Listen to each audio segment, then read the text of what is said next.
So we're going to install a new phone mount that has a USB-C and it's wireless charging. And we're going to mount it here. I had the Ramex on here, but I need something that charges. So this here does fit my phone. I have a Galaxy Samsung 22 Ultra. So it depends on your case though. So it will hold your phone. It can go a really big phone. But if it's your bottom of the case, it's too high, it holds the phone up too high and it doesn't wireless charge. But you can also use the USB-C to plug in and charge it. Or if your case works. My case kind of works. I'll have to show it to you when we get it put in. Our choices to mount is either a clamp around the bar, or you have this mount that goes where your mirror goes, in between your mirror attachment. So I went with the mirror attachment, and I put the bar wrap around that, put it right underneath my reservoir here, the ZH2's clutch. And so let's see, let me show you what it's going to look like. So it looks something like that. So I can still see my screen, I can still see all my buttons. Can't see my fluid level, but who watches that while you're riding anyway? I'd have to look at it when I get off. So what we're going to do, so to put this on, you just loosen these two bolts or this nut and unscrew the mirror, place that on, screw the mirror back down, tighten down your nut, and then that's it. And you adjust it to where you want it. And this bracket has a couple of screw on it that you tighten down.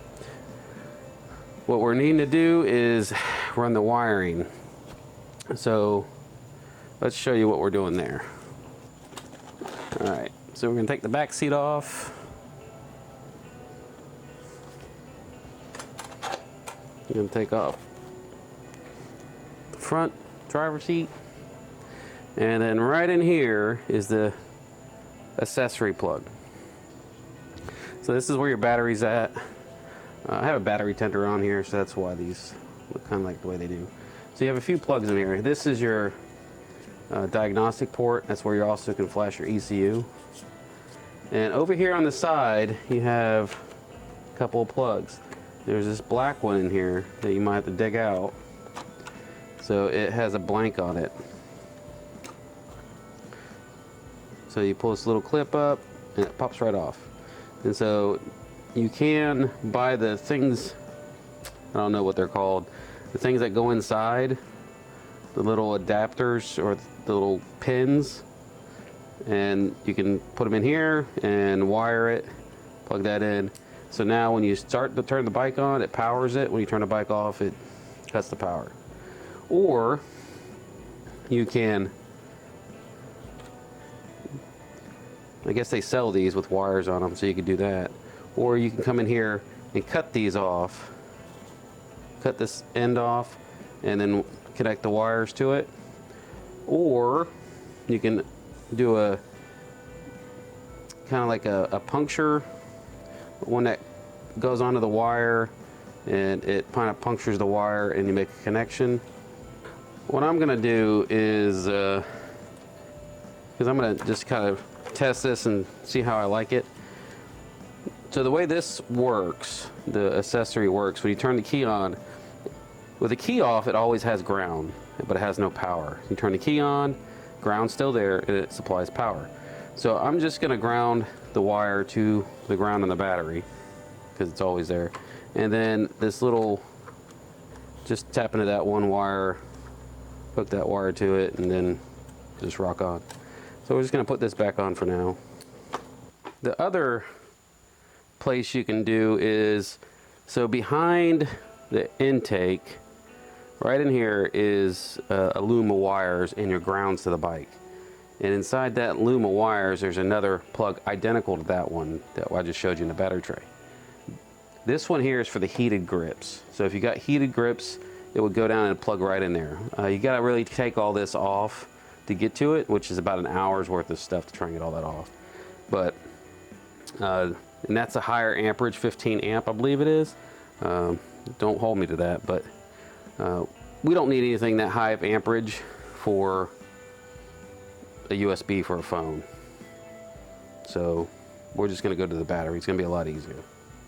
So we're going to start with a 4mm, and we're going to loosen up this panel. So there's 3 screws that hold this panel on. Got 1 in the front, 2 on the back. And then there, I believe there's 1 pop rivet or a rubber grommet there, and then there's 1 down in the bottom over here. So you just pull it, it comes right off. Because we're going to run the wiring down here, down this side. So let's take off this panel just so I can get to underneath there. We're going to have some more 4mm. All right.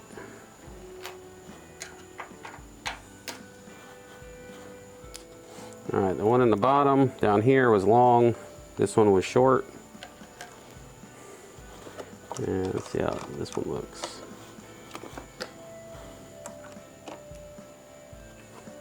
And that one is also a short.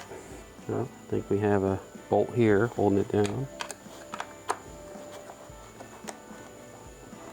All right, black one there. All right, that should pop right off. All right, so what it looks like, these look like ABS lines, metal lines, which is kind of nice.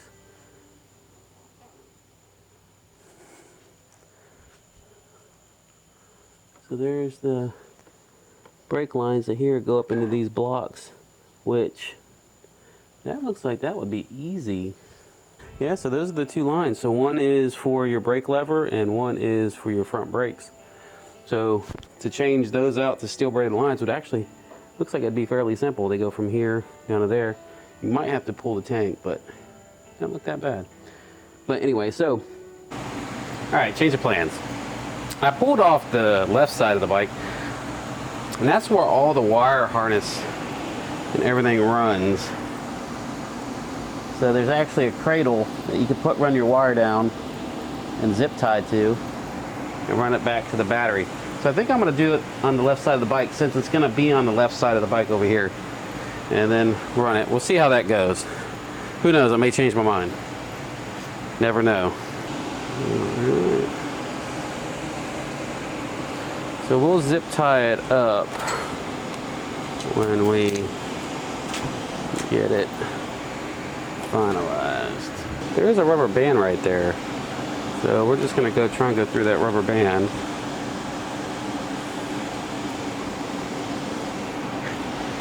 Because we're gonna go down around that rubber band and then follow all the rest of these wires in. We're just gonna pull the red one through first. You guys can't really see what I'm doing, but alright.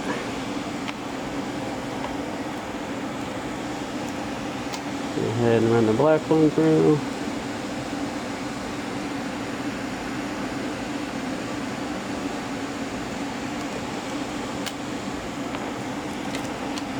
And pull out the slack.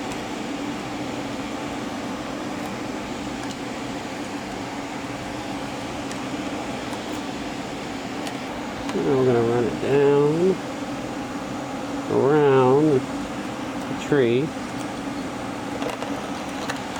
the fork leg, I mean. Alright, so I'm going to run it along these wires. So we're going to go inside here and try and see if we can fish them.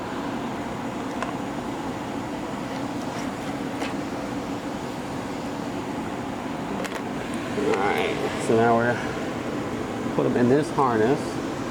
We'll start with the red one first, since it's the bigger one. Go right through that.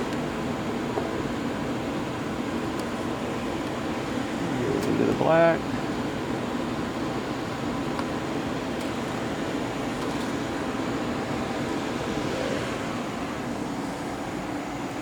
Oh, hope this is long enough.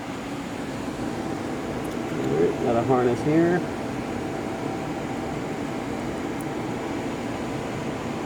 Do the red first. I mean, you could actually just zip tie to this thing instead of trying to pull it through it. Yeah, this one, I don't know if this fuse is gonna get, oh, there it goes, okay.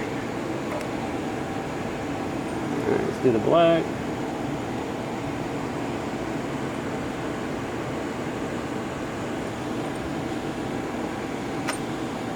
There we go. Now we're gonna run it. So we're gonna run it underneath the gas tank front support. And we're gonna hook the black right to the battery.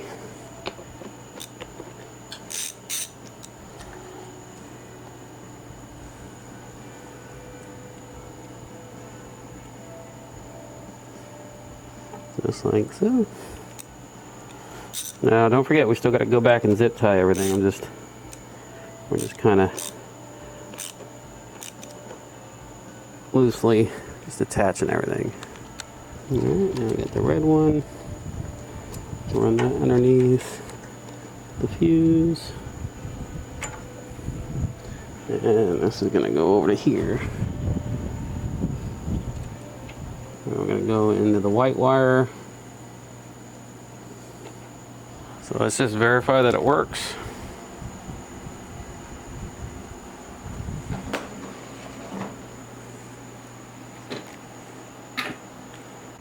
So we turn the key on. This light should come on up here. Hey, look at there.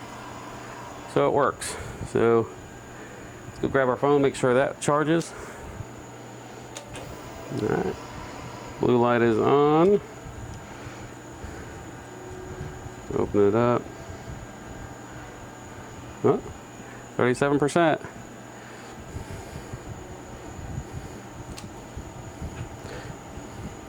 So one thing I do notice, since my case has got these big nubs on the corners for dropping it, if you tighten it too tight, it pushes it up and it disconnects the, so it's snug. I mean, it ain't going nowhere. Come back, phone back in, make sure you're pushing it all the way down, couple turns, turn the bike on. It's charging. Okay, so it is a little finicky, but if I took it out of the case, if I didn't have such a, I mean, this really isn't that thick of a case, but with the phone out of the case, I mean, you know, it's got no problem whatsoever charging. But who rides without a case? I don't. And then I guess if it bothered you enough, you could take the phone out if you got a long ride. And just take the phone out of the case, or just get a USB-C cable, and so it can do both.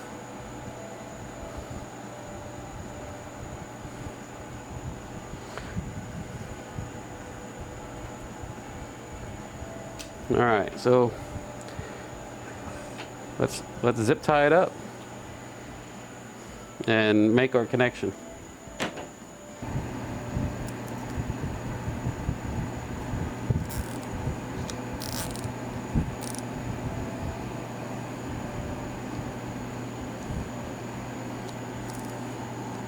Nice and tight.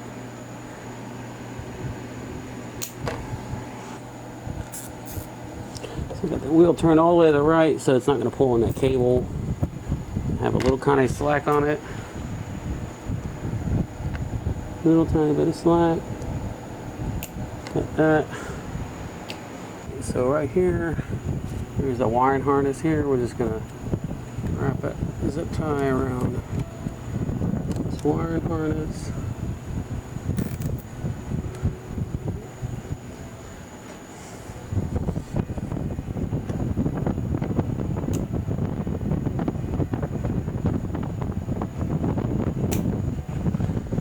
Keep them together.